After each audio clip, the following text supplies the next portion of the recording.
আগামীকাল আমরা রামরাজাতলা হাওড়া উৎসবে গেছিলাম।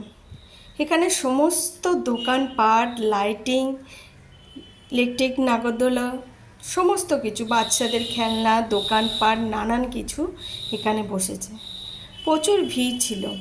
সানডে লাস্ট দিন ছিল, তাই আমরা তার আগের দিনই স্যাটারডেতে গেছিলাম। তো মেলায় গেছি, মেলাতে গিয়ে ঘুগনি চাট খাবো না তা বললে হয়, তাই ঘুগনি কিনে আমরা সবাই খেতে লাগলাম। 30 টাকা করে প্লেট ছিল। তারপরে খেয়ে একটু দূরে গিয়ে দেখলাম তন্দুরি চা বিক্রি হচ্ছে। ছোট একটা কাপে 30 টাকা করে দাম নিল এই তন্দুরি চা। খুব একটা ভালো ছিল না, প্রচণ্ড মিষ্টি ছিল এই চাটা, কিন্তু ভাবলাম কোনো দিন খাইনি তাই টেস্ট করে দেখি।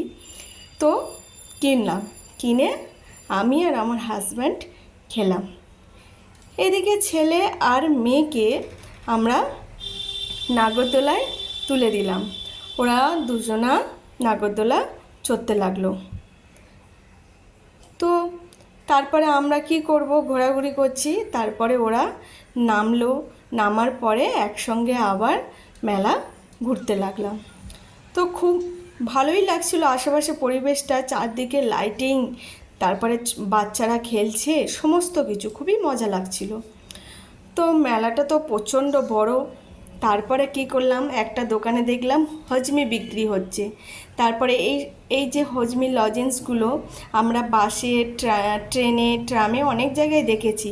তো আমি কিনলাম, কিনে দেখলাম আর একটা জায়গায় মাটির বোতল বিক্রি হচ্ছে। আমি যদিও কোনো দিন দেখিনি, এই ফার্স্ট টাইম দেখলাম।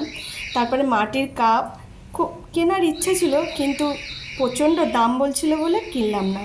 লাস্টে কি করব, আচার কিনলাম, ঝাল আচার কিনে সবাই মিলে বাড়ি চলে এলাম।